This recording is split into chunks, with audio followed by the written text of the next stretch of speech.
कर्नाटक में हिंसा के बाद कड़ी सुरक्षा कर दी गई है। इलाके में धारा 163 लागू की गई है। मांड्या में हिंसा के आरोप में 50 उपद्रवी गिरफ्तार किए गए। कल रात गणेश विसर्जन के दौरान हिंसा देखने को मिली थी।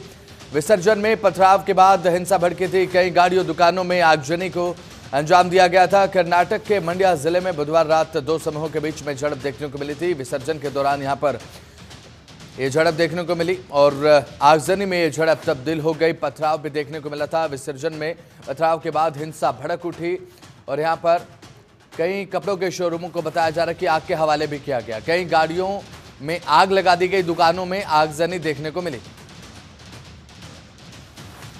तो कर्नाटक में हिंसा के बाद अब कड़ी सुरक्षा कर दी गई है। धारा 163 लागू की गई है। बड़ी खबर आपको बता रहे हैं, इस पूरे इलाके में धारा 163 लागू की गई है। मांड्या में हिंसा के आरोप में 50 उपद्रवी अब तक गिरफ्तार हो चुके हैं और इन उपद्रवियों को अभी ढूंढा जा रहा है। गिरफ्तारी लगातार की जा रही है। कल रात गणेश विसर्जन के दौरान कर्नाटक में हिंसा देखने को मिली थी।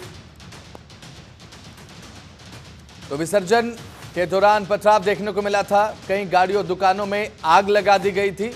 हिंसा जब ज्यादा भड़की तो यहां पर पुलिस को लाठीचार्ज भी करना पड़ा था ताकि हालात बेहद ज्यादा काबू से बाहर ना हो जाए। लेकिन जो स्थिति कल बनी कर्नाटक में इस गणेश विसर्जन के दौरान, वो वाकई बेकाबू होती दिखाई दी। पथराव और हिंसा की तस्वीर देख रहे हैं आप और गाड़ियों में जो आग लगाई गई, आगजनी देखने को जो मिली, उसकी तस्वीर आपकी टीवी स्क्रीन पर आपको दिखा रहे हैं।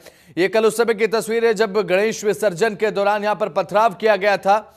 जुलूस पर पथराव हुआ था और उसके बाद गाड़ियों में आग लगा दी गई थी।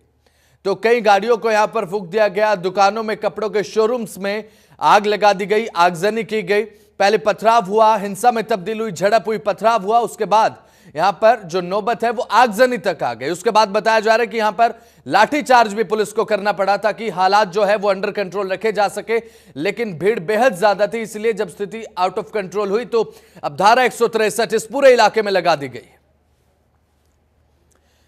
तो बड़ी खबर आपको बता रहे कर्नाटक से। कर्नाटक में कल गणेश विसर्जन के दौरान हिंसा देखने को मिली थी और इस हिंसा में बताया जा रहा है कि अभी फिलहाल 50 उपद्रवियों को गिरफ्तार कर लिया गया। क्या कुछ पूरा मामला? गणेश विसर्जन के दौरान जुलूस निकाला जा रहा था और पथराव इस जुलूस पर किया गया। पथराव के बाद हिंसा भड़क उठी और आगजनी में तब्दील हुई यह हिंसा। उसके बाद पुलिस को मजबूरन लाठीचार्ज करना पड़ा। दो समुदाय के बीच झड़प का मामला है जो कि अब पूरी तरीके से हाईलाइट इसीलिए नजर आ रहा है क्योंकि थोड़ी सी झड़प, उसके बाद आगजनी में तब्दील होती हुई नजर आई। पुलिस को लाठीचार्ज करना पड़ा। अभी धारा 163 इस पूरे इलाके में लागू है।